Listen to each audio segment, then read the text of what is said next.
I believe against Houston, this would be 6 wins in 9 matches. That's exactly right. 1, 2, 3, 4.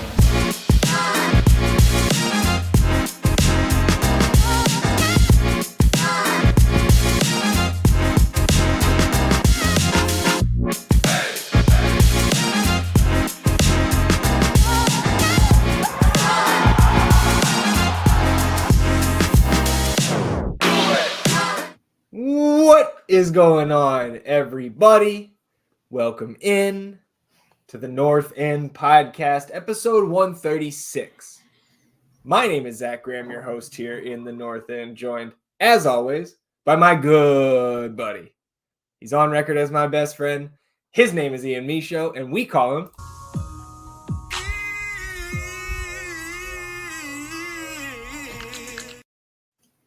He's sitting here on a gorgeous Sunday afternoon in Austin, Texas.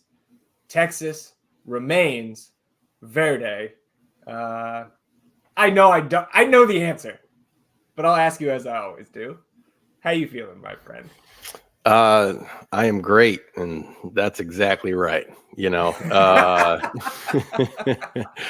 the sun is shining extra beautiful today. It was such an awesome night. I mean, God, we spanked those boys, man. Every time you come and you get another spanking.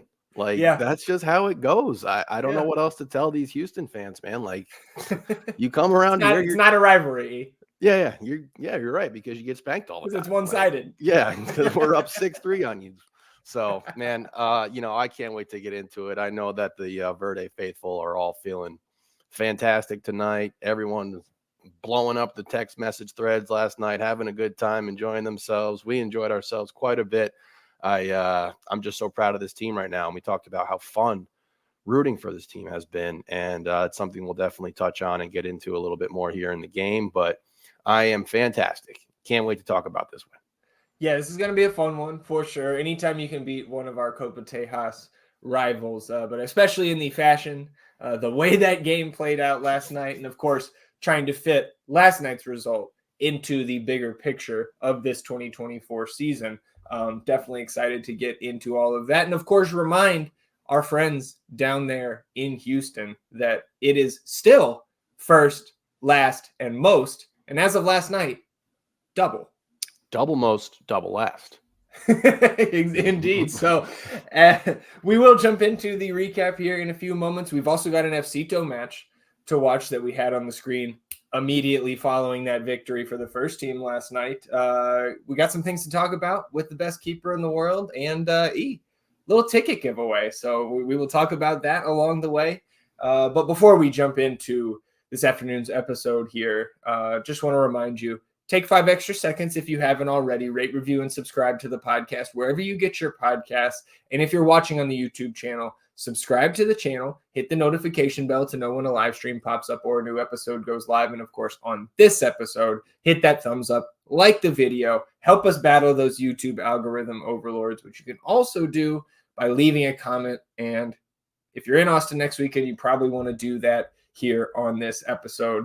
We'll talk about that later. Wash yourselves clean in the waters of the North End. We would love you for it.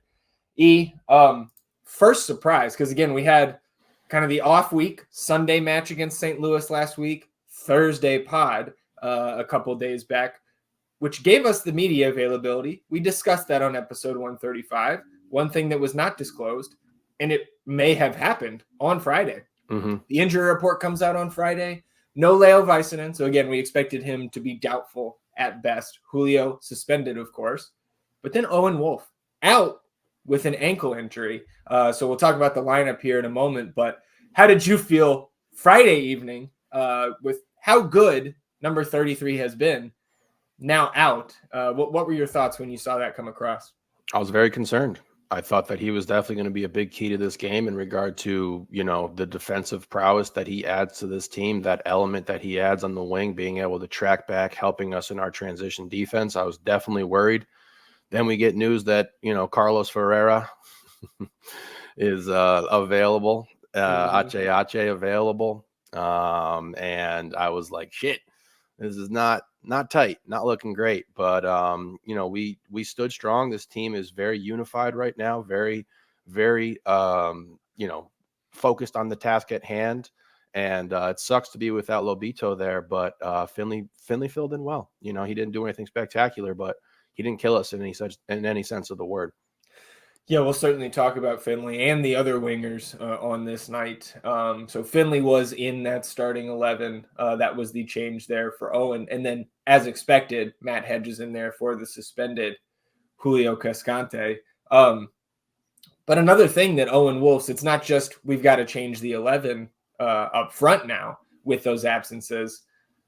Thinking, okay, we probably need to bring one or two of these FCTO guys. And we talked about on Thursday, right?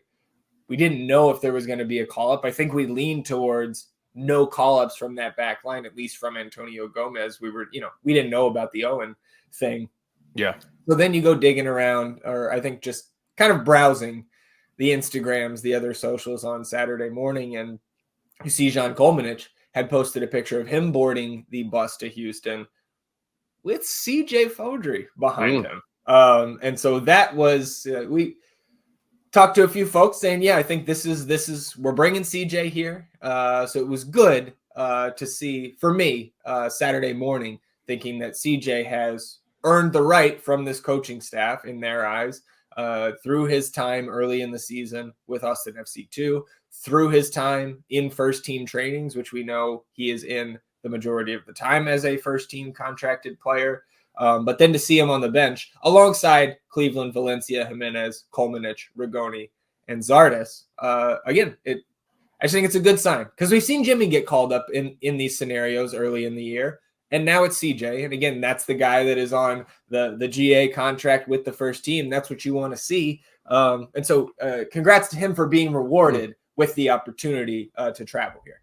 Couldn't be happier for him. I mean, obviously he gets the assist later on here, but just thrilled that he has been able to put in the work, make an impression on the coaching staff, because this is something Wolf has talked about pretty consistently with CJ. Like, he's got to get the time in with FC2 and get the reps in and all that stuff. And it's clear that he has done that and done his job. But, I wasn't expecting him to see minutes. I knew that we were going to be limited with the Lobito injury coming through. And I thought, obviously, we had a little conversation about, where Rigoni falls on the depth chart, and potentially if he was not going to get time over CJ, which would push him to like fourth on the depth chart, which is not tight. But, it played out absolutely fantastically. There is no way you could have wrote this better for those two guys in this situation. So, so proud of CJ, man. I know he's been grinding for a while. I'd imagine he's had some frustrations, and that's all part of this journey, all part of this path that he's on right now. But you opened up the book, brother. You're on the accounts now. We got your name in MLS forever. Yep. So that's fantastic. I'm really, really excited for him. I hope that he keeps it pushing, uses this momentum, good energy to keep moving forward, keep growing. Well, let's just jump into this one because, again, I think there's going to be plenty to talk about. If you think we're long-winded before, it's been a while since you saw 9 points in 4 matches North End podcast game recap here, so we won't waste any other time. Little bit of a false start here because Ethan Finley bops Artur right in the nose there. What I thought was an inadvertent elbow. I know the Houston guys were complaining, wanting a little bit more there, but we really get started here kind of in the 3rd minute. And I was glad that Ethan didn't pick up an early yellow there. Anything for you on that before we really get into the game? It was a sign of things to come, I suppose. The game was chippy. There was a lot of extracurriculars going on. Not that I think Ethan did this intentionally. Artur goes down, just hits him in the nose, kind of just, that sucks. Get your eyes watering and all that stuff. But it was a chippy game, and this was right from the rip, starting it out with a little physicality. 7th minute here. Houston really tilting the field in their favor early on, but Austin, first 10 minutes here, in their shell, getting bodies in front of the ball. Very solid start defensively right here. Brendan Heinzike able to block a Kowalczyk shot attempt that, if that block doesn't come in, I think really would have tested Brad. But again, first of many great plays by Brennan Heinzike last night. 5 block shots on the night. Obviously, they don't all come from Heinzike, but we weathered this first punch that they threw at us. They were definitely on the front foot, being aggressive, trying to get that early goal on us. And I was just really proud of the way that we held the line, and that's going to be a theme throughout this entire game here as we recap it, because we were able to withstand their pressure. And I was just super impressed with Heinzike, man. He has put in some really great shifts this whole season. He's been really, really great, because we'd be in a tight spot if, obviously we're without him and Leo's down and Julio's injured and all that. Yeah. Which we've seen before.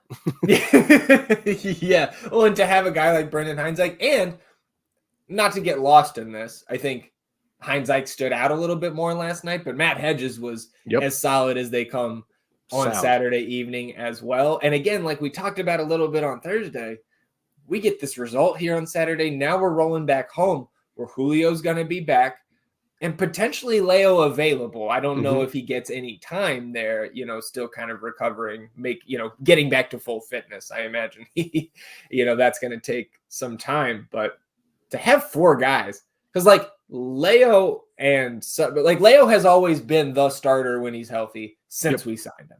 Yep. Like that is his position on this depth chart. And of course that is in flux if one of these other guys earns the time over him. But Brandon Heinzike has been playing well enough where, like, I'm not sure we're losing so much offensively with Julio out of there to where Heinzike can't challenge Julio for some of these minutes. I don't think that's likely at this point, but it's pretty awesome now compared to where we've been in the last year plus at that position, where we can actually have legitimate arguments about who should get the playing time because they're all good, not that we're trying to just scrape together a pairing that can try to hold us level here on the road. Like we've done a decent job here, I think, in kind of repairing the center back depth chart. I totally agree. The depth chart for the center backs looks great right now. And to your point, I think that he's earned the right to battle and try to get some more minutes once we're fully healthy back on that back line with those center backs. And he's just been awesome. And Matt was great. And I know that pairing was something that we had our eye on a little bit, just because they don't have a lot of minutes logged together. And obviously nobody has too many minutes with Heinzike, but it was great to say the least between the two of them. 8th minute here. Props to the Nate Bukaty led announcing team, because they actually do start out by saying Biru here. Yeah. And I think they even acknowledged on the broadcast that there had been some confusion that there's multiple Guilherme Biru. So it was nice to see that the outcry from the fans and some of the Austin media members who have tagged the appropriate folks on social media, like that's gotten through. But here in the 8th minute, we do get a beard from the announcers, which that was a new one. But then right after that, Bassi, cheap shots, Sebastian Driussi in the midfield, and the official plays advantage was what it looked like to me. And then Ring tries to loft it towards Hader Obrian on the left to get Obrian in behind, and it goes out of play. I thought that could have been a yellow card worthy shot there from Bassi delivered on Driussi, like right into his chest. But given the way Seba did his own amount of flopping around throughout the rest of this match, I'm probably just looking at this one through Verde colored lenses here. Yeah, there was a lot of flopping last night. Between Coco, Bassi, Seba, obviously Rubio. It was like Coco saw Seba flopping around, and then he upped his game trying to get calls too. Right after that one play that they have where they come together, I believe in the second half, and Seba goes down like he got shot. But yeah, there was a lot of flopping. And look, I thought the referee crew did pretty solid with that stuff. They didn't fall too much for any sort of flop calls, like just really cheap ones. It was a physical game, but this was an aggressive foul, to say the least. It was. 10th minute here. Austin starting to turn the tide here a little bit, momentum-wise. Rubio misses Ethan Finley, who was cutting inside on the break when they're coming down the right. Instead, he opts to kind of slide it out wide. Austin's cross in from the right, not able to find a head, but they maintain the ball here in the offensive half for about 3 minutes straight. And most of that in the final third. It wasn't much of a horseshoe, or at least at the end of the night, I guess there wasn't a ton of sadness. There was a little bit of horseshoe in there, but here it was very much probing and prodding. And as we hear Coach Wolf say a lot, asking questions, right? I think that was appropriate for this little passage of play here. Austin wins a throw on the near sideline. John Gallagher takes the long throw. It's a bit short, but they were clearly targeting those first two guys, and Biru notices that it's a little bit short. He sprints towards that ball and wins it in a fashion that he just kind of bops it right back to Gallagher, who's stepping inbounds on the right. So John's able to whip in across, and he finds the head of Sebastian Driussi here, and he puts it over the bar. I thought this was a fantastic chance. It was a good cross by John. Good job by Seba to go up and get it. But it's just that next thing, that the final phase there of getting that ball down and on frame. And we've seen Seba do it before. Yeah. And one thing I said in the moment to you, E, was I think on some of these sets, when Julio is not in there, I don't think Brendan Hines-Ike has proven to be as much of an aerial threat as Julio is, to be certain, and maybe not even as much as Leo or Matt Hedges. Hedges, of course, multiple goals already here in his Austin tenure. So if Julio's not in there, I think Seba, out of our guys in the attack, if Jassy Zardes is not on the field, Seba's the most vertically athletic guy that we have amongst our forwards and our midfielders. So it was nice to see him doing that job, stepping up in those moments and trying to go attack that ball at its highest point. But unfortunately, he goes over the bar there. Yeah, would have been a hell of a play if he was able to finish it. That's for sure. Did like the buildup, did like the possession, like you said, trying to find some weak points here in this defensive unit of Houston, which is very good. I mean, like that needs to be said. This defensive unit for Houston has been great all season long. And, you know, the only thing I really want to talk about with this little sequence here is the missed opportunity to Finley up the middle from Diego, because we see a couple more plays come in here as the game starts to progress, where we have real opportunities to get a very good look, and they just haven't come together quite yet. So there's still some real room for improvement there, which is fantastic. And I think once that chemistry starts to build a little bit more, obviously Finley hasn't gotten a lot of minutes with the emergence of Lobito. So, you know, I want to see that continue to grow, but definitely a missed chance from Rubio there to deliver that ball to Finley. 14th minute here. Again, Austin pretty much in possession for this almost like a 10-minute period here. Back on the front foot here, 14th minute. Nothing on the counter attempt here. We do get a little bit lucky, too, that Houston can't corral a deflected Obrian cross here, which wasn't his best attempt. But Seba ends up breaking through right around the edge of the area on the left, or to the left of goal, rather. And he kind of scuffs a shot here that rolls harmlessly to Clark. But this is when I turned to you. I was like, hey, we are here. Like, this is not like, we haven't seen that type of like sustained pressure and possession. And again, I'm going to go back to that asking questions, right? Like really making Houston work and think and communicate. Like, there were not sustained periods of that this early against St. Louis. It was more around that halftime on both sides of the half against St. Louis. And we certainly didn't see that against Orlando or against Seattle. So again, this to me, the first like half hour was really encouraging because it was back and forth. Even though Houston was picking up more possession in terms of that metric, it really felt like both teams were fairly evenly matched to start. Look, we said that these teams were very similar. Like, they play similar styles, and the results have just been different. People going off about Ben Olsen being coach of the year candidate. Get the fuck and it's like, we play the same exact style as they do. It's just like they've had some luckier games. They've been fortunate, and we were able to expose them. And like, it just feels really fucking good. 17th minute here. Hader Obrian wins the ball with a very physical shoulder-to-shoulder tackle on Latif Blessing. The crowd doesn't like the call, so you hear that on the broadcast. And I think Hodder expected a call here because he just kicks the ball into Griffin Dorsey and Austin loses possession. Like, he absolutely could have kept that possession. And you see Ring right here yell across the field and get frustrated with him, and that comes into play in a big way. later on, but I didn't see that Ring reaction in the moment. I saw it on the replay, and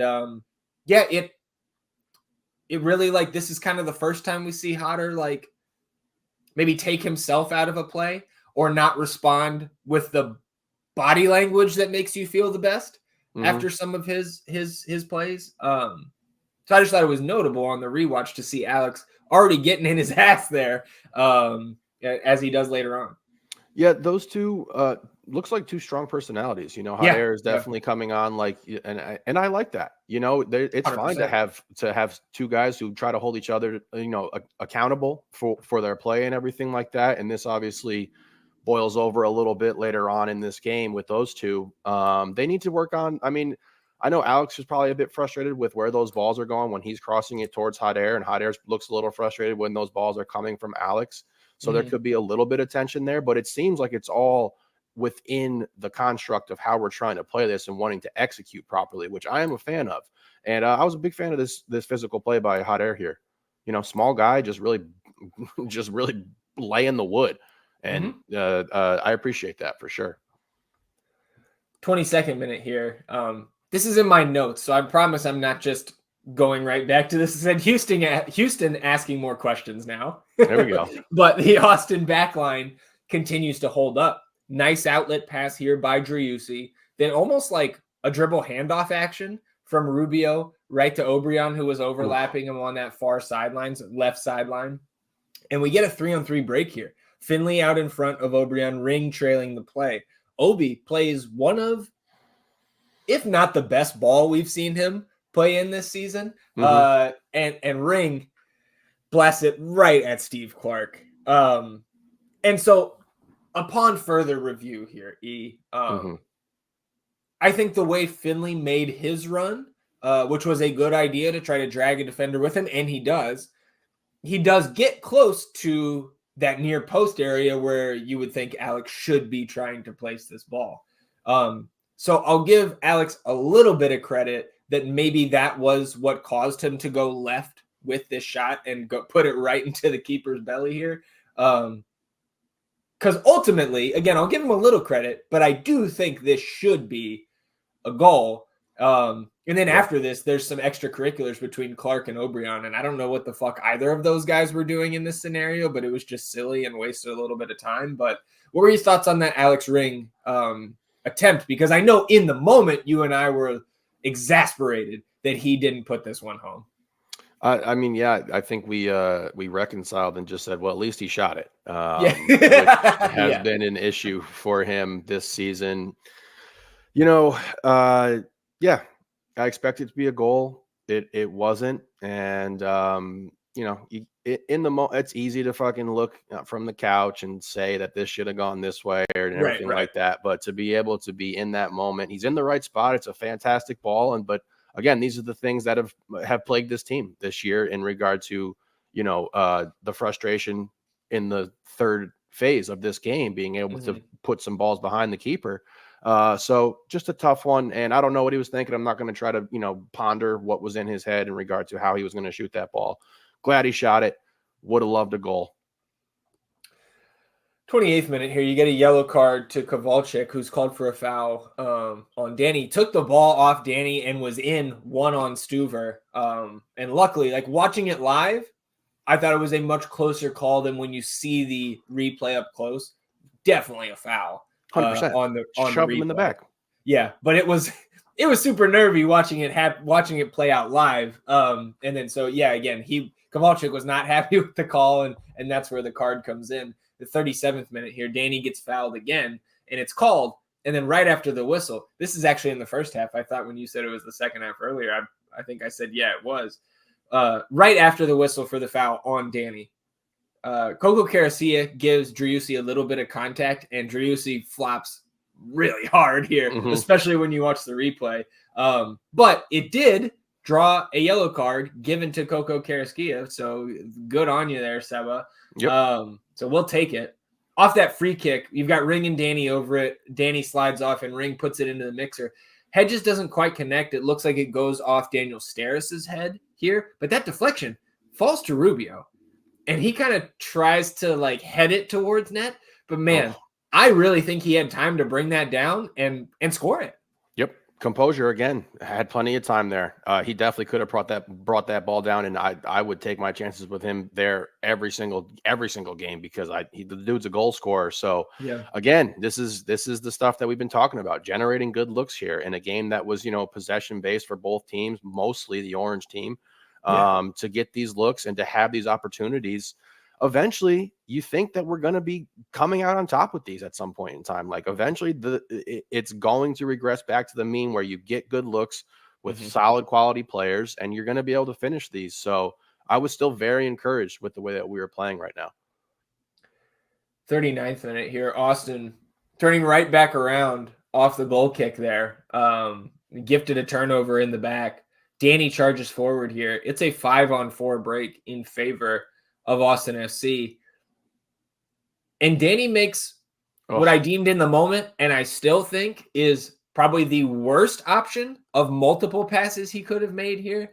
He's got, he ends up, he tries to play Finley through down the right, and Finley, to get to this ball, has to beat the defender, who has his momentum going backwards as well, and it rolls harmlessly out for a Houston goal kick. But Rubio and Obi are open as shit in the middle of the field. And they've got Alex Ring trailing them. There is one, if we're being generous to Houston, 1.5 defenders to deal with those three guys.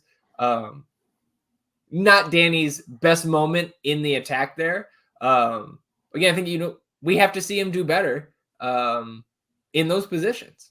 Yep, it's a room for him to grow, to get better at. This is definitely a decision-making error on his part because Finley, like you said, is shoulder to shoulder with the defender. He's the only guy who's fully marked in this situation. You can just play that ball back into the middle, and man, we got options there. Again, this is a chance, an opportunity to do something dangerous, and it was squandered.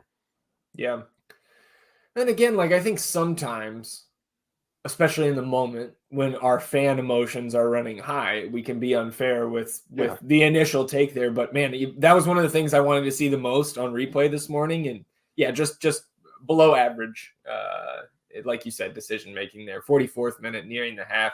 Kowalczyk finds Griffin Dorsey, who is darting right inside that 18, but Heinz Ike there once again to block it away. Dynamo stay on the front foot here, but Austin has got bodies back. Amin Bassi tries one of the dumbest fucking bicycle kick attempts I've ever seen. Stuver takes a foul from Steris, and the pressure gets relieved for a moment. But I think we're gonna have maybe some sort of meme material available to us, going back and finding that replay later after we finish recording. That I remember we both bursted out laughing when he had that attempt. That was pretty stupid. I love laughing at that man's expense. Can someone on Houston please draw a penalty kick so he can score a goal? So he can do something? Please. I'm starting to feel bad at this point. The guy is falling all over the place. He's doing what he does. He can't score because they haven't gotten a PK yet. So good game, Amin Bassi. Hell of a bicycle kick there.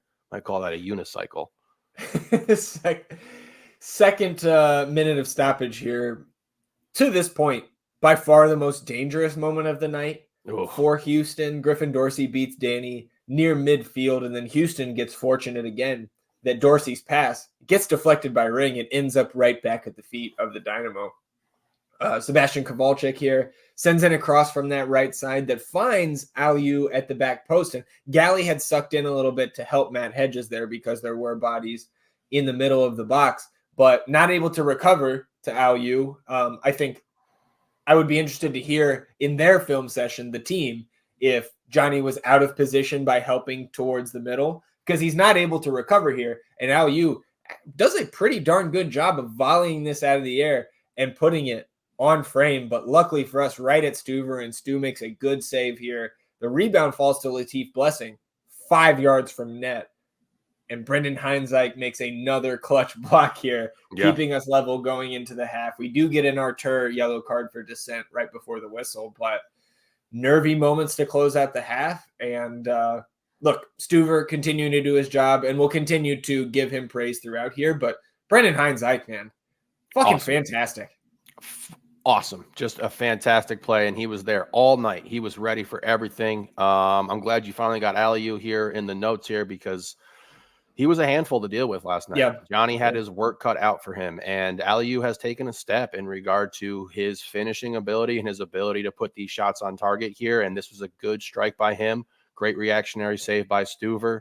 Way to clean it up. Way to, in basketball, it's you can play 23 seconds of great defense. Get off, the other team gets off a shot, offensive rebound. You got to finish the possession here, and we did that, and that was just really great to see. And kind of sucked the life out of him. You get the dissent here from Artur. We had the yellow from Coco a little bit earlier. Could smell a little bit of frustration. And, they were excited about getting HH out there.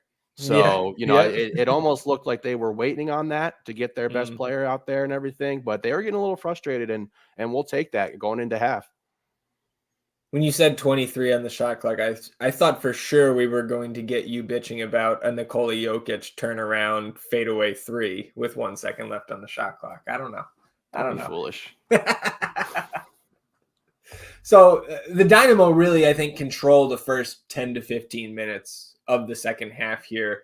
But Austin is staunch at the back, and they control the possession. They really don't dictate the game here. Like, they don't have anything dangerous to begin this half. But in the 62nd minute, here comes Ache on for Latif Blessing. 64th minute, Driussi picks Griffin Dorsey's pocket here, starting a 4-on-4 break on the near sideline to the broadcast angle. He gets it to Obrian, who's darting towards the middle of the pitch, and Hodder tries to dribble through a pair of defenders, and the ball does squirt through, but away from Hodder and ultimately out for a goal kick. And again, that was really the only moment here in the first 20 minutes of the second half that Austin really showed any bite in that offensive third. And it was good to see some of that come back along the way, in the last half hour or so. Yeah, I don't know if in the locker room a bit of the strategy changed where we were going to be a bit more defensive because you're probably feeling pretty good about being 0-0 after that first half. I don't know if 10's going to have a bunch more highlight notes for us to talk about here, but I do want to touch on his play for a little bit. Sure. This man is playing so hard. He is, I know he's not on the score sheet here. He doesn't get the goal contribution, but he is just playing so hard in these games, and you can tell that he really wants to win. I think his maturity level has gone up quite a bit from last year in regard to some of the pouting kind of plays that we saw, which, he's human and it happens. He can get frustrated. It was a very, very frustrating season, but I just want to tip the cap to number 10 there with the band for just really playing his ass off and being willing to throw himself into the fire in some of these situations. He took a beating last night. They were very physical with him. He's on the ground quite often. So I just want to salute him there because, this was a team effort from top to bottom. I don't expect perfect play from all 11 players. I don't expect to finish every single opportunity that we have, but I do expect to see guys out there playing their asses off and playing really hard for this team. And we've seen that consistently all year. It's never going to be an absolute. It's never going to be something where everyone's engaged full throttle the entire time. But for the majority of the minutes we've been out there on the pitch, we've been an aggressive, hard-playing, committed, dedicated team. And that's part of what makes this team really fun right now. I know we chatted about it a bit after this game and how much we appreciate and how proud we are of how this team has fought all season long in this young season, undermanned, under-talented from a lot of rosters. We're sitting tied with LAFC right now. Compare these two rosters. Just go ahead and look at the two teams up and down. And it's just been a fun ride, even with the lows, because, it just makes these wins that much sweeter. I'm with you. 66th minute here. Again, Ache got a couple touches in now, and Houston really starting to live in the Austin defensive third here. Great cross here in the 66th from Bassi that finds Daniel Steris charging in on that left side, and John Gallagher able to get there at the last second to block it out for a corner, which was another clutch defensive play there by the Austin back line. On that corner, Matt Hedges heads the cross away from Ache, and then Austin able to calm things for the moment, but 2 minutes later, Houston challenging again. Bassi tries to play Ayew through. Matt Hedges blocks it, and it falls right back to the foot of Amin Bassi, and he just opens up and rips one. Brad parries it away out to his right, and Austin able to take another breath. And as soon as this ball gets ushered out a few moments later, This is where Alex Ring can be seen on the broadcast turning, screaming and gesturing at Hodder Obrian, and you can see Obrian for a split second react. The two come together, and that is not seen on the broadcast, but talked about plenty amongst the fans who were there in attendance immediately after that happened. You were the one that caught it on the broadcast where we were watching from, but we didn't get to see the argument play out. Mm-hmm. And then Obrian immediately apparently that's when the subs were signaled to come to midfield. Fair. So I guess just your thoughts on. I know we talked about it a little bit already, but those two guys getting heated in the heat of the moment. Yeah, I mean, I think it's fair. We were really battling, and Alex is a feisty dude, and Hot Air appears to be a feisty guy as well in some situations. So I'm fine with that. You know, that's going to happen throughout the course of the season with two guys, as long as you can reconcile it after the game, be in the locker room, the emotions have toned down a little bit, have a conversation, you can probably articulate yourself a bit better.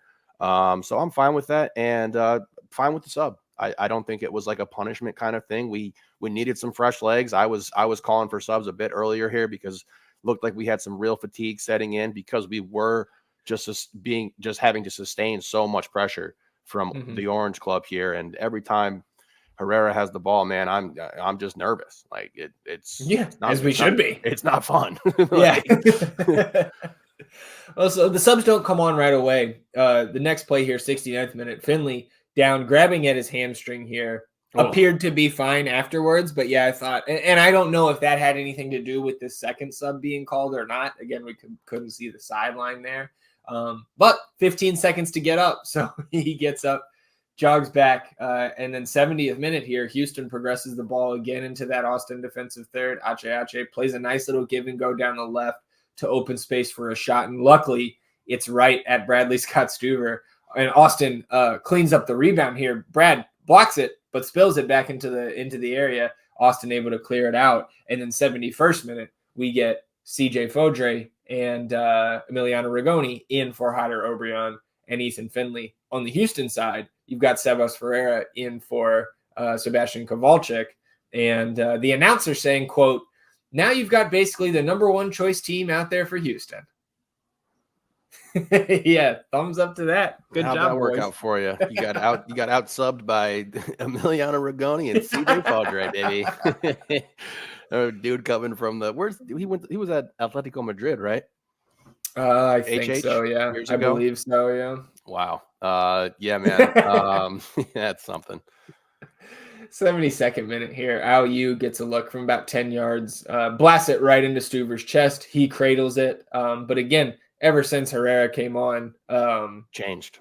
Yeah, with the pressure just ratcheted up, and the quality of their looks also increased. But again, like, credit to the Austin defense. And again, like Coach says in the post-match, the defense starts up top with this team, right? Everybody is involved, especially the way they're playing this year on the road and really bunkering down.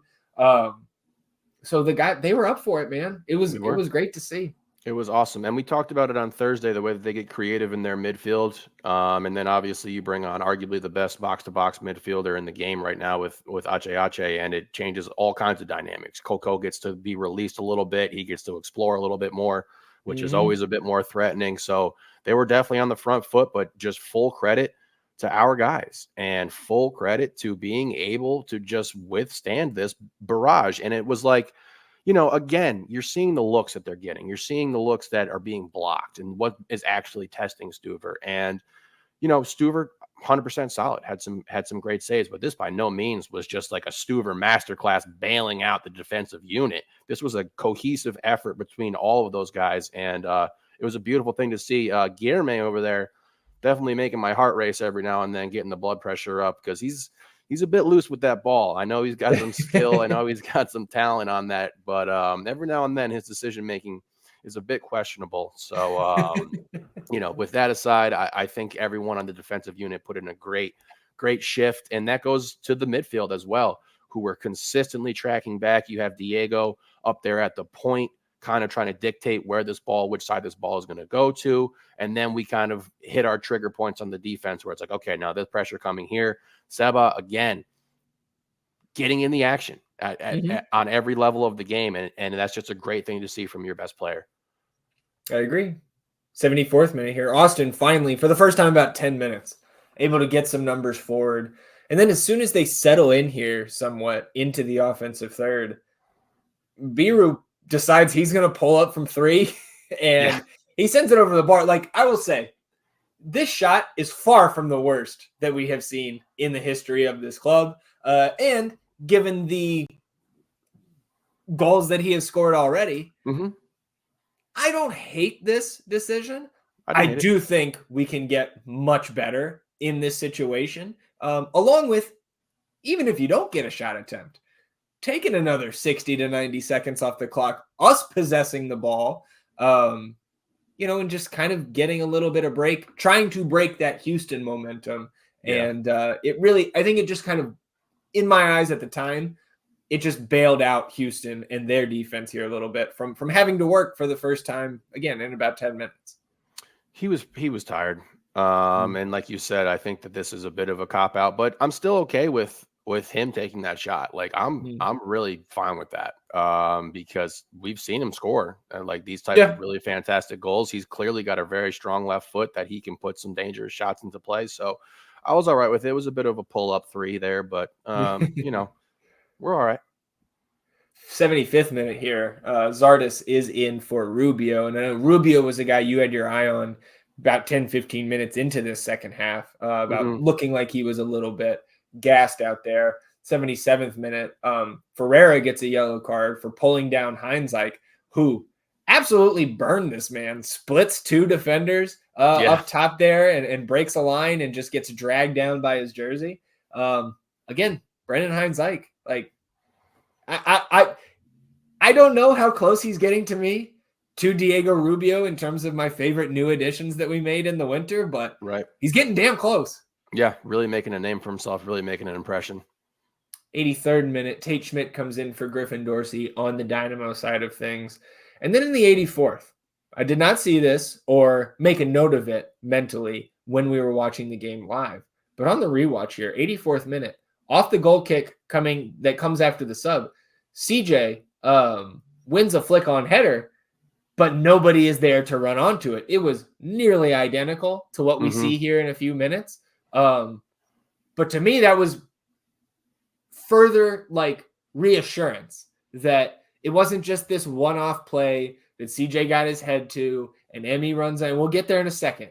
But like, I guess seeing the 20 plus minutes that CJ did play, he was good. Like it wasn't just that one moment. So I did just want to call attention to that because he did, again, appear to be doing exactly what I think Alex Ring was yelling at Hodder Obrion about off those goal kicks.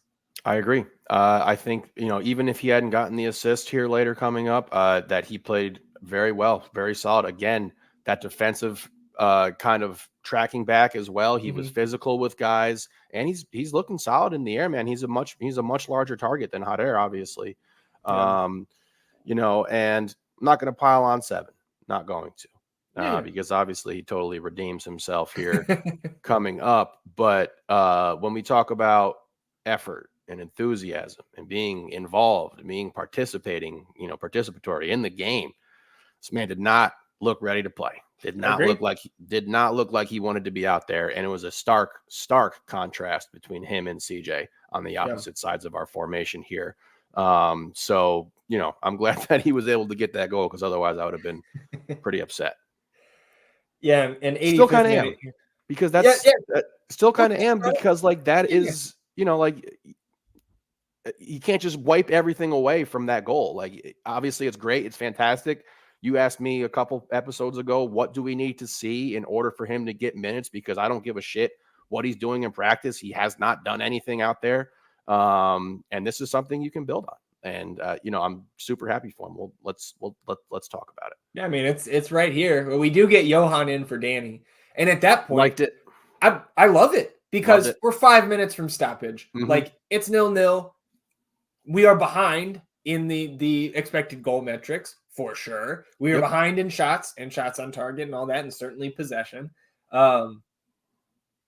So yeah, let's get the point, right? Yeah, But bring then in on the a goal punish. kick after the sub, CJ wins this header, flicks it, his flick on rather, splits two Houston defenders, and all of a sudden Emiliano Rigoni streaks through that gap, takes a nice touch, and unleashes a left-footed shot that pings off that back post on the right and into the net for the lead. And then on the replay too, because I was losing my mind when we scored. Yeah, I didn't see. I don't think I saw the replays that they were showing because we were fucking running around everywhere, Screaming, hugging, yeah, jumping, screaming, hugging, yeah, going nuts. On the replay here, I would encourage folks to go back and watch the replay they show after this because CJ goes and gets this. He comes from like 10, 15 yards away. Yep. Zardes was within range too, and he thought better of it. And I give all the credit. Fucking Calvin J. Fodry. Fucking go, man. Like you said earlier, in the books now. He's got an assist. You can't take that away from him, MLS. Ever. It was. I mean, we can talk more about Emmy too, but holy shit. I can only imagine what it felt like. I'm jealous of all the Austin FC faithful that went out there and persevered through some tough weather on the roads last night and being in that nasty stadium and all that shit. They were louder than the Houston fans. And of course, in this moment, it is a ghost town in that stadium outside of that one Verde section. God damn, did that feel good to get that. And now bungholes are tight because we got 10 minutes to try to get out of here with 3 points. Right. Definitely a huge shout out to the traveling contingent. We heard you all night long. You were loud. You were proud. It was fantastic. Always cheering on this team. It's awesome to see. Two guys who I don't even know if there's guys who deserve more than to be able to get this assist and then goal. You know, with Emmy, we've talked about in the past his reluctant nature of trying to take a shot. And sometimes I feel like he's of the mindset where it's like you catch a pass wide open in basketball and it's like, there's nobody guarding me, you know, and it kind of puts a little spotlight on you. And this one, it's all flow. He's running, he's sprinting, he's got the guys trailing him, and he just makes a split-second decision from having played this game his entire life. And it was a wonderful left-footed strike. Kept it low. Steve Clark, you suck. And it was fucking awesome. It was wild. Well, let's talk a little bit more about Emmy because you brought it up a few minutes ago. I'm absolutely with you. I think it would be silly, would be putting it nicely, to say that all of a sudden this means that Emiliano Rigoni should be doing anything but playing minutes off the bench, as he has been. He did his job in a game. But I look at the celebration from his teammates.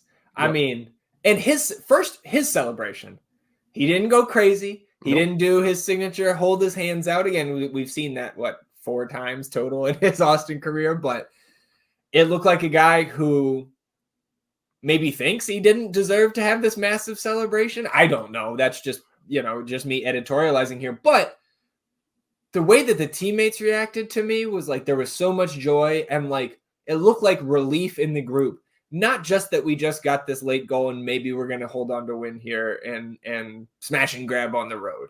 It's that the way it comes off to me, and I'm just reading it through the screen and reading through the interactions we get to see between these teammates. But you brought it up a few episodes ago that the one thing you can say about Emiliano Rigoni is that you've never heard a teammate say a bad thing about him. The guy's always got a smile on his face. He hasn't come out and bitched and moaned and complained about the situation that he finds himself in on this team and the role that he has. Nor should he, but that's easier. Yeah, but that's that's easier said than done, right? Yeah. And it seemed like to me that was all kind of like playing out in that celebration where he gets on a kiss on the head from Alex Ring and he gets a hug from Seba and Johnny grabs both of his cheeks and look, congratulations, basically. Like I think he said after the match, I told Emmy he deserved that one. And it just seemed like to me that all like the guys were happy and the guys were relieved for him because I think he does all of the right things and is where he's supposed to be when he's supposed to be there. Maybe not physically in the game, but again, to the limitations that he has at this point of his career, it just seems like he's very well liked amongst his teammates. And at the very least, he does have that going for him. Yeah, and that's something you got to respect. And, like you said, it's been a struggle. And to be able to do that kind of stuff and maintain your personal integrity, especially with all the noise outside of it, is just awesome to see. And it's just another testament to how tightly knit this group seems to be. Like, they really seem to care about one another, and the noise and the distractions that come from outside of that locker room on either side of it, whether it's opposing fans or our own fans, and like the criticism or the media, whatever have you, it's just been, it's just a sign of the camaraderie and how fun this team is. And I hope that Emmy really enjoyed that moment and was able to soak it all in. And now you got that one off your back, man. Yep. You can play a bit more free here. And he's in the book too now for the 2024 season. Correct. It was a monumentous occasion right there with those two guys, and again, yeah, I don't think that this propels him up the depth chart by any stretch of the imagination, but it is something to build on. It's something positive. He came in, he did his fucking job, and that's all you can ask of these guys. I agree. And then let's talk about, if I can, I think when you get in the book, that opens you up to full name recognition here on the North End podcast. So Calvin J.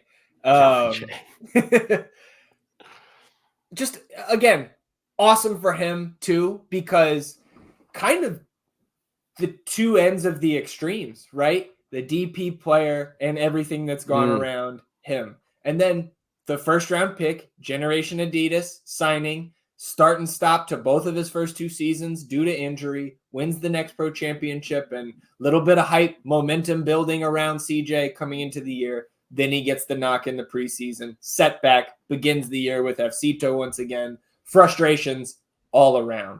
Yeah. To get to this point, and again, we congratulated him at the beginning of the episode on getting the opportunity to travel and be on the bench once again. I mean, fucking hats off to the kid to go in there and make an impact. And again, I think he made an impact that would have shown up in the film room, regardless of Austin actually getting this goal or not. But obviously now he shines for the whole MLS world to see. Couldn't be happy for the kid. Very well said. 89th minute here. Jossie Zardes does well to maintain possession against 2.5 Houston defenders here on the right sideline. Wins a foul. Fantastic hold-up play there, because it takes another minute plus off the clock when all we're trying to do is bleed it here. Yep. And 5 minutes of stoppage. Austin is able to waste that entire 5 minutes. And they were helped out by multiple Dynamo miscommunications and bad decisions here, as they kind of, I think, again, it started to come unraveled for those guys. Yes, it did. As we have seen happen to us time and time again. And goddamn, did it feel good to be on the good luck side, the grinded out bullshit goal side of this type of game script, which again, we have been on the wrong side. Whether it's a win turned into a draw or a draw turned into a loss, that seemed like the story last year, especially through long stretches. And again, now we sit here coming out of Houston with a victory. Look, man, it was awesome. They definitely started to unravel. They saw what was about to happen, and they were flying. They were flying high. Yeah, everyone was talking about the Houston Dynamo, and everyone was talking about we're gonna say coach of the year through 7 matches. Fuck off, extra time. That's so stupid. It's crazy. They only he's fucking Josh Wolf with luck this year. And Josh is nowhere near coach of the year conversation, nor should he be. No, of course not. It was just so satisfying, man. And we wanted it so much more than them, and they just really felt like they were going to stomp us. And it comes unraveled, and it was great to see them just kind of collapse and fall apart and have these miscommunications at the end of the game when it's the most important part in the game. But, they had their choice 11 out there. Well, you're no match for the fucking duo of CJ and Emmy.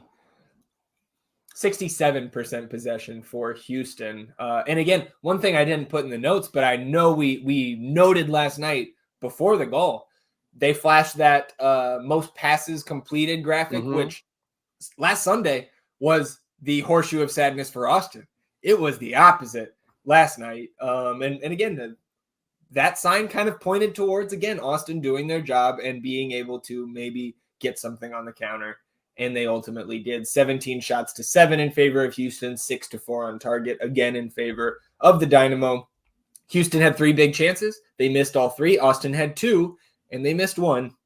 That would have been Alex Ring's attempt in the first half. Yep. 2 corners to 1 on the night. So 3 total in this match. That was in favor of Houston. Austin, like you said earlier, blocked 5 Houston shots. It was 1.67 XG for Houston to 0.76 for Austin on FOTMob's model. And it was a 74.8% field tilt towards Houston. So again, truly a smash and grab, as they referred to it on the broadcast last night. Hey, give the people the expected goals on target, because we outdid them there. So, you know, this is how we said this game was going to play out, right? And this is how a team with limited talent has to win games on the road. You gotta gut it out. You gotta thug it out. You gotta find ways to generate chances and then finish those chances when they do pop up. And we were able to do that. We were able to withstand their consistent push forward and through long stretches of this game. Everyone did their job the way that they were supposed to. These blocked shots, man, those are something that probably gets lost in the sauce here with everything that's going on and everything. Sure. But they are huge plays and like stopping very threatening shots. And, you know, I don't want to jinx us. And I think I hinted at, you know, not wanting to say this to you while the game was still on. But we haven't had some of these just like crushing turnovers from the back line this year, or Brad in that same conversation. And I brought up Brad's he looks so much more composed on the ball when it goes back to him. Like as a whole this season, you mean? Yes, absolutely. Okay. For the entirety of this year, like there's been times where, you know, in the past we've seen him really panic, especially trying to use his left foot in some situations, but he looks way more confident back there. And that's a testament to how he has drilled, how he has trained. And, you know, I think that needs to be highlighted because these turnovers have not come this year where it's just like, oh, we just passed the ball to the wrong team. So, you know, I'm so proud of this club right now, man. Like, got a huge test coming up this next weekend. We can worry about that later. For now, it is this is a very fun team to root for. You know, we got a little bit of underdog, you know, bite to us, a little bit of an underdog mentality to us, and you can lean into that. And it's not necessarily going to produce wins every single time or whatever, what have you, but like it's fun to lean into that and to be able to be out there, you know, spiritually with the dudes in their fight, in their uphill fight in games. And we knew Houston wanted to control the ball. They do that well. They did that. And when it came to the time for us to close the door, we shut the door right in their faces. Yes, we did.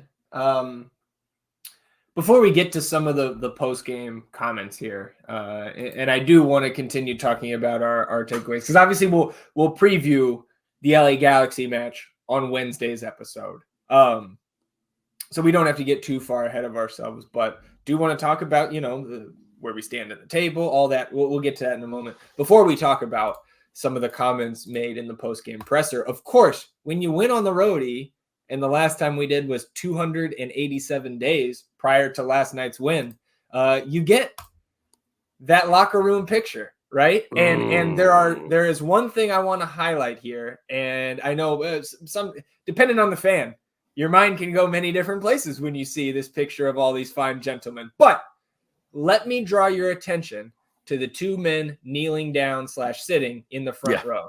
Can you tell me, for the audio-only listeners, who has their arm around whom in the front of this picture?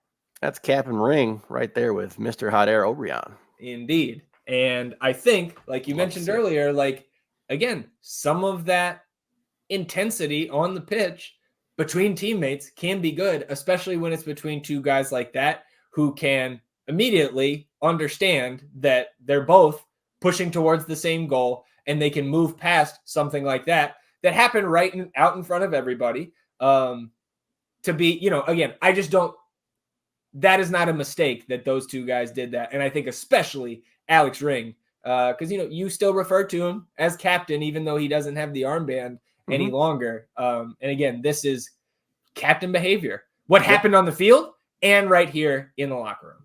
Absolutely. And that's how you build more continuity, and that's how you build more trust between teammates, and that's how you grow. So, I mean, this picture is just so good with the welcome to Houston little locker room stuff in there. Oh, it's so cute. I know. Okay, so let's talk a little bit about some of those post-game comments. And Coach Wolf, again, Talk your at times spice. here, I think that the happiest he looked was when his buddy Ben Olsen walked past the Austin press conference there, and they talked a little bit, or Josh talked a little bit about Coach Olsen. But before that, he said, obviously the subs had a massive impact on the game, so a lot of credit goes to those guys, but it goes to the whole group.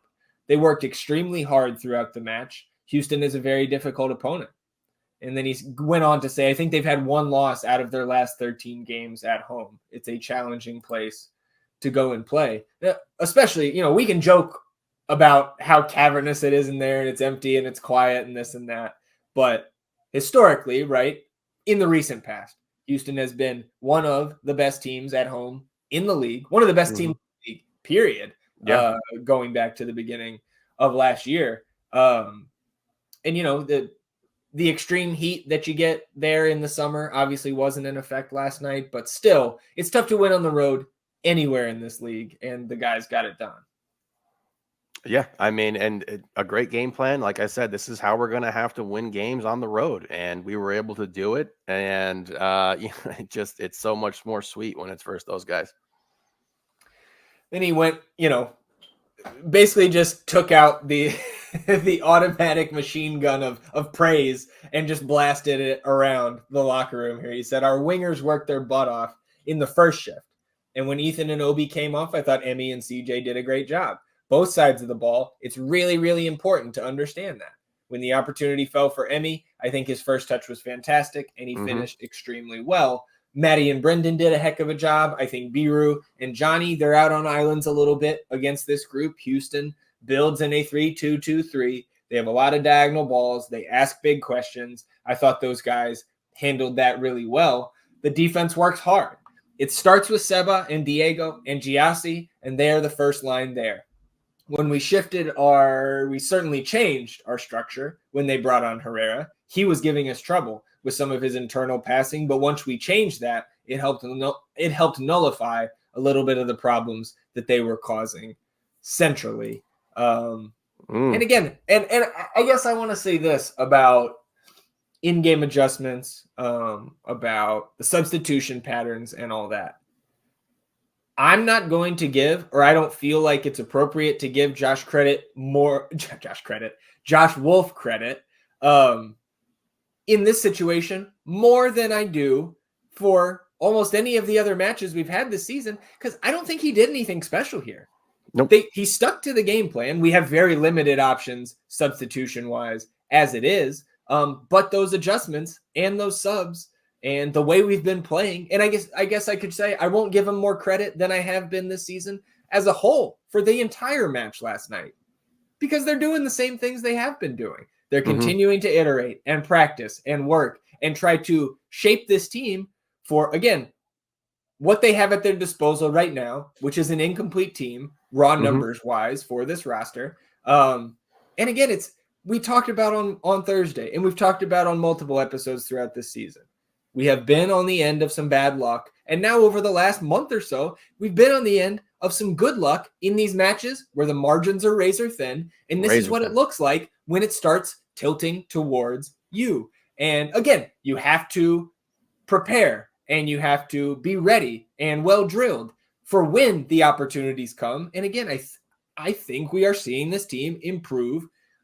Maybe not, it's not exponentially week over week, but as a whole, the last month has been way better than the first month of the season. Yep. And that's great. And again, 9 points in the last 4 games. I don't care what league you're in, who you're playing, what's going on. That's good results. Yes, very well said. Honestly, I might give Josh a bit more credit here because the dynamicism of Ache is a huge adjustment to have to make. He really flips the whole script here for this Houston club when he comes on in regard to how they were approaching. And I talked about it with being able to let Coco run a little bit more and be a bit more aggressive because he can, Ache can guard too. Like he can really shut plays down. So, but again, these adjustments and substitution in this game are being made. And then most people, including us, can judge it solely based on the result.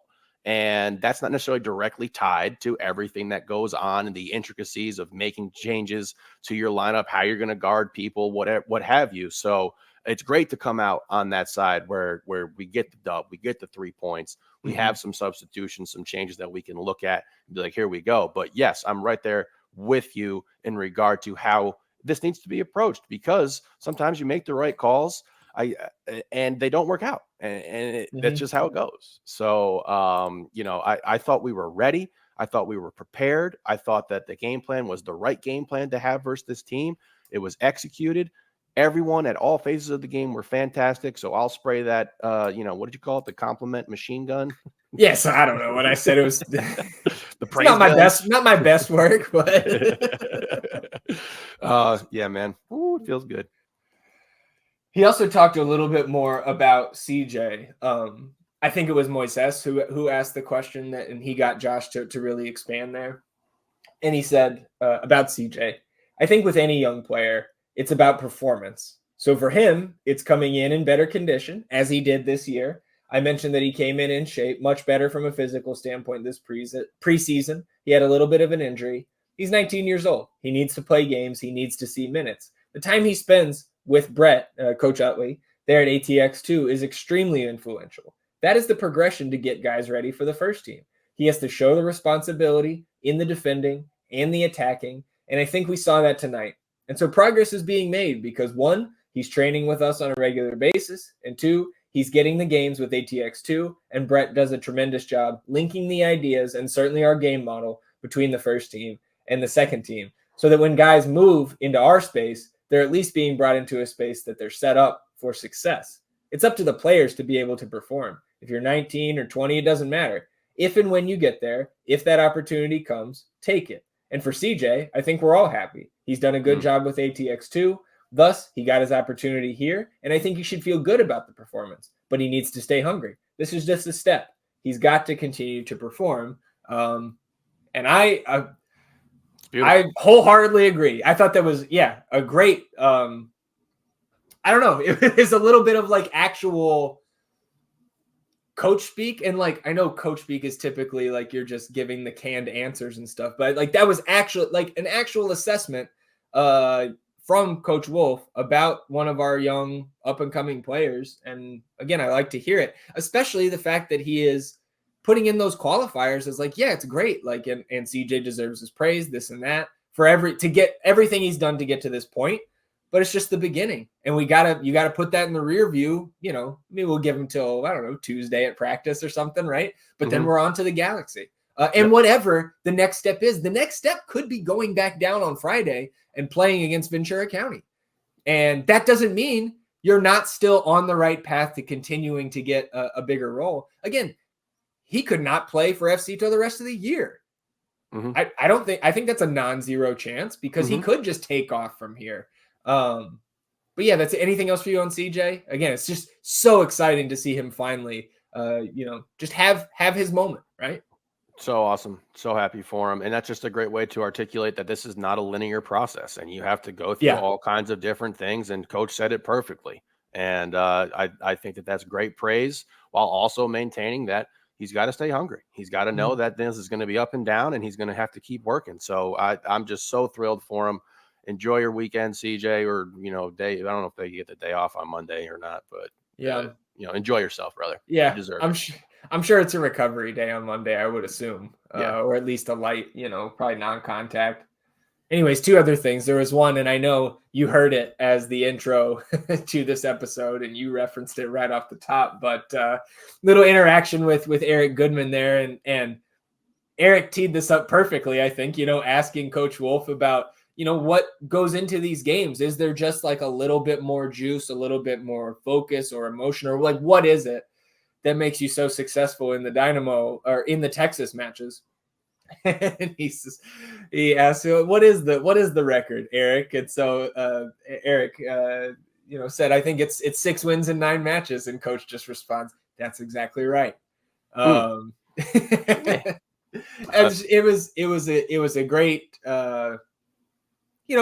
I think for me, it's nice to see any coach, but especially one who's been on the hot seat, rightfully so, who hasn't had a lot of things go right. Again, that extends to the coaching staff, just like the players. And to be able to see him to sit here and say, and look at a body of work against Houston, who again, for me as a fan, my most hated rival, and that we've beat them twice as many times as they've beaten us. Again, like you just did, a spanking. When you look at the career head-to-head series between these two clubs, that is one positive. Again, my opinion of Coach Wolf and his staff as a whole did not move at all after last night. I expected those guys to win. We both predicted wins, right? But to be able to just look at that little sample size and kind of revel in it for last night, coming off another victory over Houston, good for him, man. Yeah, absolutely. And it definitely means a bit more with Olsen over there, you know. They got to have a nice little. Yeah, I was going to say, then Olsen comes by, walks by, and that's where you get the big smiles from Josh, because those guys are buddies. I think Ben Olsen coached him for the last 2 years of his career. So then we got a question about those two, and he said, I've paid Ben Olsen so much money over the years in gambling. He should buy me. He went on, but that made me want to think, man, like, is this like we're gambling on the golf course together, or is this Jonte Wolf? Jonte Wolf. I don't know how many people are going to get that, but yeah, gambling in sports right now is a very hot topic. Yeah. So it was, again, nice to see all of those guys be able to relax, put on a smile for a night, come back home, and then get back right to work this week. So anything else for you on the presser or the comments out of there? Just happy as well for Coach to be able to have a little fun, to talk a little spice. Always like that, food tastes a little better, drink tastes a little sweeter. Everything's going on after you beat a rival like that. And I know that ride home was probably pretty litty. So we like that. Just a fantastic win, man. Just what a game. So just before we move on here, taking a look at the table where Austin FC sits now. And again, I think as we've said over the last month or so, right, really making sweeping conclusions about almost any team in the league, even 9 matches through. We're into the second quarter of the regular season here. Mm-hmm. Things are still so tightly packed together. I mean, between the 1 seed and the 11 seed out west, 6 points. Yeah. Separating, right? Yeah. Between the 2 seed and the 8 seed, 3 points, and there's 2 more games here tonight. We've got Charlotte and Minnesota, and then we've got the Galaxy and the Earthquakes. But Austin, as things stand right now, and the only team that can pass them here in the Western Conference standings is Minnesota if they get a road win over Charlotte. Austin, 7th in the Western Conference, tied on points with LAFC, that's an eyebrow raiser, and St. Louis City, behind LAFC on the second tiebreaker, which is goal differential, ahead of St. Louis City on the first tiebreaker, which is total wins. But again, you are now, that playoff line is a point below you. Again, just continuing to bank these points. The second seed is 3 points above you. And you're sitting 12th in the Supporter Shield race. So again, this is why, similar to last season, right, where there's a lot of unrest amongst the fan base into May and into June, and then all of a sudden you get to the Leagues Cup break and you're fucking 5th, right? And then after Leagues Cup, it torpedoes downward, and all you do is go down. Yeah. So again, it is a long season. We're just over the quarter mark, but to be sitting at 12th in the Supporter Shield standings, I guess technically now 13th after LAFC gets the stoppage time equalizer last night. Red Bulls almost came in there and stole a win off of them. Top half of the Supporter Shield standings through 9 games. It's a little bit better than I expected, that's for sure. And I know it's 7th in the West is better than everybody expected. Except for Primo, because everybody else had him lower. Yeah. So every Austin fan today and this week should be happy, in my opinion. I don't see an excuse to be upset with what this team has done because they have exceeded all of your expectations to this point. Credit to them. Huge credit to them. I mean, shit, man, if we had 0 wins and beat Houston like that, I'd be happy as hell. Like, all the other stuff seems to be, icing on the cake there. We're doing our job. We're doing what we need to do. We still have this mission to be right there on the playoff line until the reinforcements can arrive. And I know you talked about how, we torpedoed down last year. There wasn't a single person who made the argument that we were a better team after trading Diego Fagundes.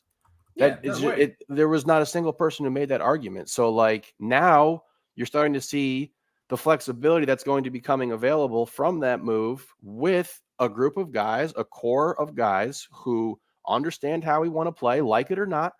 We are sticking to what we do. We're sticking to our guns, and I respect that. So it's just really exciting to watch, to be able to be like, we get to watch this grow and evolve and flourish even more. And we talk about potentially getting some more kind of younger, infused studs in there who can really take advantage of these opportunities that we are creating on the offensive side of the ball. And, let's see where this goes, man. We got a lot of soccer left to play, sitting right there in the 7th spot. And like, that's a great place to be. I am super satisfied with where we are right now. I didn't expect this team to be fucking 7-0 or, something like that. I also didn't expect us to be the wooden spoon, leading candidate. And we were down there for a little bit. We can end up back down there as this tight Western Conference goes up and down. I mean, there's only one team in the league where you can really look at it and be like, all right, you can make big judgments on them. It's Miami. And it's because they're just a team that is not supposed to be in this league with the players that they have. Really. Yeah. So, long ways to go. And again, this is a fun team to root for. There is a lot to like about this group, and they're scrappy.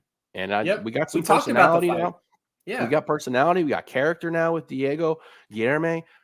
So Heinz Ike, we got to add him. He's got to be added to that list because he's somebody who has just been fantastic all season long, done his job the way he's supposed to. Well, I think it's not the most fun soccer to watch, but it's fun to root for the team, for this team, this 2024 version, the way everything you just said. I agree. Anything else for you on this match before we move on? Over an hour and 15 into this episode. I do have one very public service announcement. All right, Jameis, what do you got? Who said 1-0? Oh, was that E. Hey, look, man, when you predict a win every time, it feels good to get it right. We will certainly take it, Easterdamus. So we will put Houston into the rear view. And before we get to the next things on this episode, I want to talk about the ticket giveaway that we've got going this week. So there's going to be 4 different ways you can enter to win 2 tickets to this weekend's match against the Galaxy. Again, it's Saturday, April 27th, 12:45 p.m. So early afternoon kickoff at Q2 Stadium. Of course, the LA Galaxy, high-powered offense. Also our boy, Diego Fagundes, once again coming back to Q2 Stadium in a Galaxy kit. It's going to be highly emotional, intense, and a nationally televised matchup. So if you want to win 2 tickets to this weekend's game at Q2 Stadium, you can, if you're watching on the YouTube, you can enter right here just by commenting on this episode. That will get you an entry into the giveaway. You must be subscribed to the channel, though, so make sure you hit that subscribe button as you comment if you haven't already. You can enter on Twitter by retweeting the tweet that goes up at the North End Pod on Twitter this Sunday evening. Again, you must be following the podcast account for that retweet entry to count. You can go to our Instagram at the North End Podcast. Commenting on the ticket giveaway post that goes up Sunday evening will get you an entry into the giveaway. You must be following the podcast Instagram account and on Threads as well at the North End Podcast. Rethreading the post that goes up on Sunday evening, you must be following. That will give you up to 4 entries into the ticket giveaway, which we will pull midweek this week and have 2 of our Austin North End Podcast faithful join the North End in all the action this coming Saturday. So ticket giveaway. Make sure you're looking out for those if that's something you want to, try to snag for yourself. That's awesome. It should be a big wheel there. If you It's going to be like minuscule. Yeah, you get little up to names 4 on there. entries. Yeah. I will say, just don't ruin the butt grooves that we've created in our seats. We've been working hard on those, y'all. All right. Well, let's real quick. Let's just check in on the best keeper in the world. Damian Loss. Louisville City taking on Loudoun United. We talked about that on Thursday's episode. Damian Loss on the bench for Louisville City. So I want to know, and I can do a little bit more digging, but if somebody, one of our North End listeners, knows the answer to this, what is going on there? Is that Faundes has beat Damian Loss out for the time being because something Damian did on the field, off the field, whatever. But I thought missing the Open Cup game was just Open Cup early round. Mm-hmm. But then to see him on the bench and not starting here, that's a head scratcher. So they do take on Hartford Athletic this coming Saturday on the 27th. That's our next chance to see if Damian can get a start. But this better not become a fucking theme because our boy needs minutes. Yeah, I'm confused as well, and hopefully we get a bit more of a clarification and see this lineup come out, later on, and that hopefully Damian's on there. Some good timing by one of our Academy correspondents here, Chad America, just now sending in the update. U13s taking on GFI again today. U13s win again against GFI today, 3-0. We've got some videos here. I haven't been able to push them up onto our screen here, but we've got Tyler putting a cross into the box, Luke Andrea with the assist, Logan Jenkin with the banger. Second goal, Tyler putting in that cross again to Luke for that second score, and then Santi Rios had the third goal in the second half after the keeper spilled a shot from our guy Matthew Stokes. So the U13s going out there, taking care of business once again. So congrats to those guys here to start off last business day. Huge congrats. Way to go, boys. So last business day, Austin FC2 taking on the Town FC. That is San Jose's affiliate, of course. Out there playing at PayPal Park, which is where the first team plays for San Jose. And on the broadcast, it looked like this is a special event for those guys because there were hundreds of fans on the broadcast side of that stadium. It looked like a pretty good crowd there for the Town. That's awesome. It's great for Next Pro, man. Like we talked about a potential being completely dead there, and for it not to be is really great. Unfortunately, the performance from FCTO was also not that great. Yeah, really both teams. This game was, again, we did not see all 90 plus minutes of this because, first of all, it was on. We did have it on. We had the tri-screen action because we had first team on one screen, Lakers Nuggets, and then FCTO in the Town. And then we get that up onto one of the main screens. And, we're excited after the game and not paying all the way attention to it. But I did get just a couple notes here because, again, there wasn't much really to notate. First, the lineup. We did get Sebastian Pignot back in up at the 9. And, of course, with CJ out of there, interested to see how we were going to align. It ended up being Micah Burton and Jimmy Farkaloon on the wings. And for the most part here, you did have Jimmy on the left and Micah on the right. Interesting.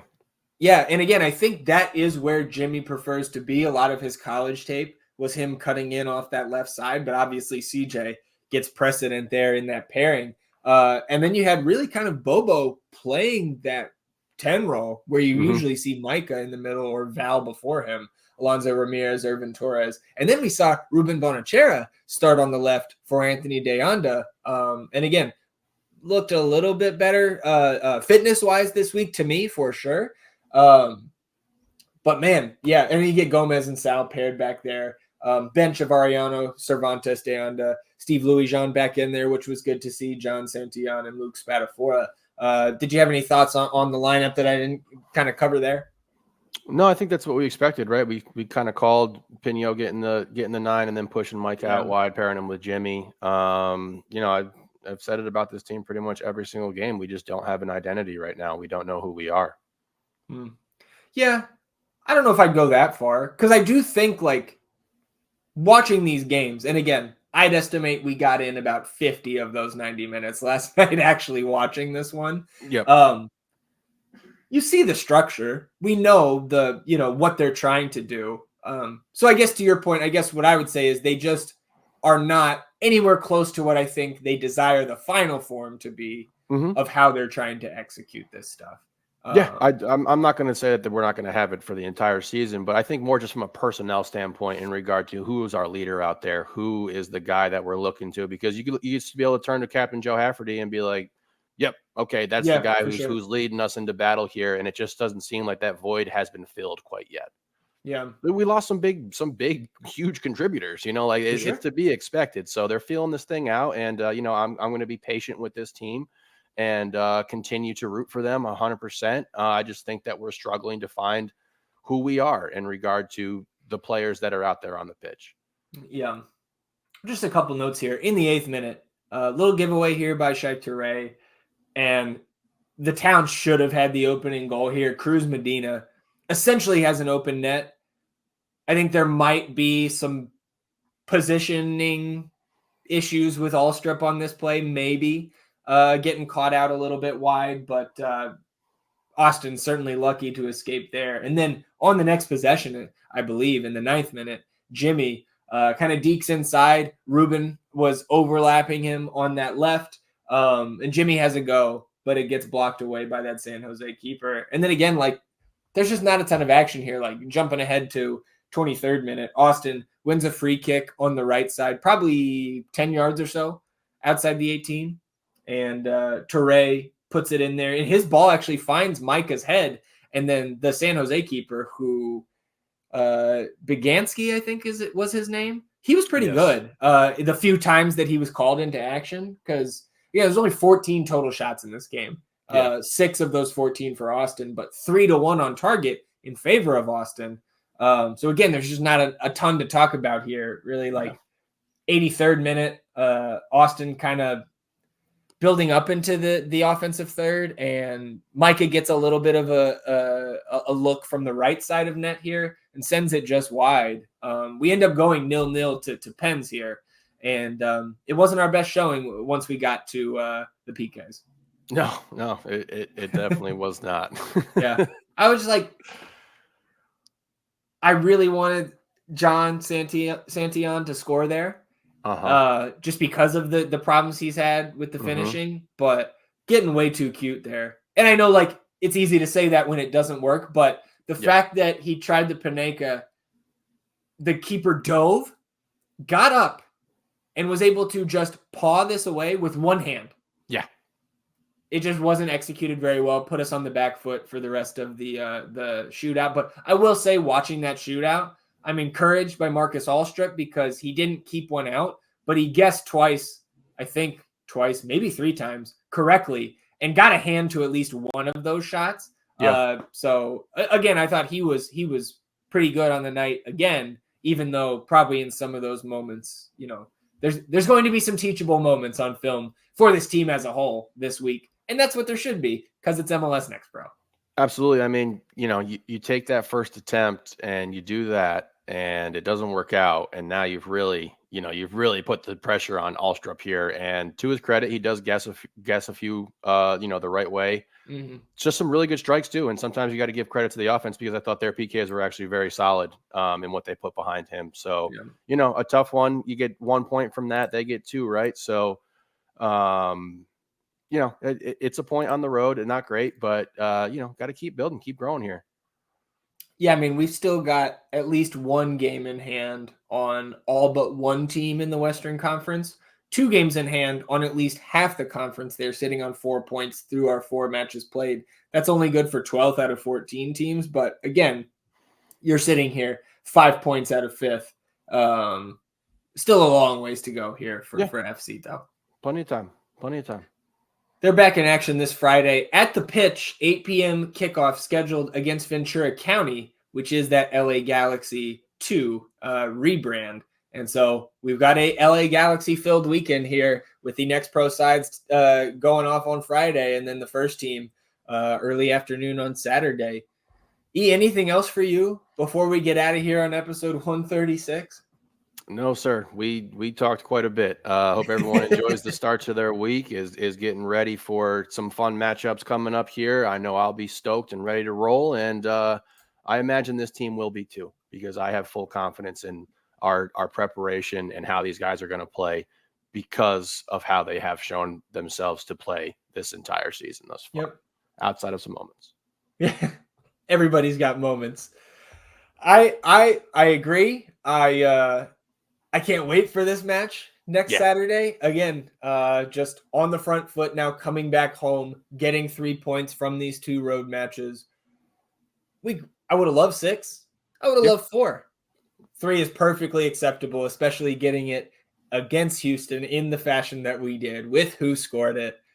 Oh man, what a great weekend. That'll do it for us here. Again, if you have listened all the way to this point of the episode, we love you here in the North End. Enjoy the beginning of your week, everybody. We will see you back here on Wednesday.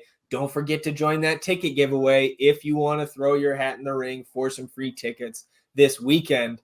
And we'll see you all back here on Wednesday for another edition of the North End Podcast. Until then, he's E, and I'm Zach. Vamos Austin FC, everybody. Goodbye.